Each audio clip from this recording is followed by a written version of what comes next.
અને જો એમાં તમે પાછા પડ્યા તો તમારાય બાપમાં ફેર હે ને મારાય બાપમાં ફેર હે। મોરબીમાં ખરાખરીનો ખેલ જામ્યો છે ત્યારે આવનારા સમયમાં ગુજરાતના રાજકારણમાં મોટા ભૂકંપના એધાણ છે।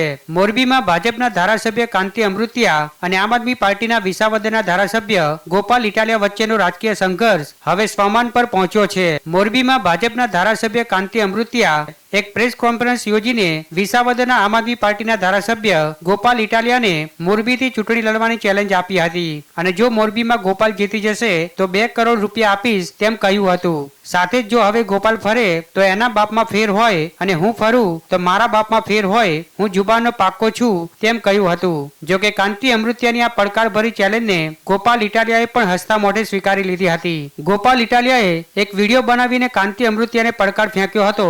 તેમણે કહી દીધું હતું કે હું તમારી ચેલેન્જનો સ્વીકાર કરું છું, પણ મારી એક શરત છે, 12 તારીખે બપોરે 12 વાગ્યા પહેલા તમે ધારાસભ્ય પદેથી રાજીનામું આપી દો। ત્યારે આ ચેલેન્જે રાજકીય વર્તુળોમાં હલચલ મચાવી દીધી છે।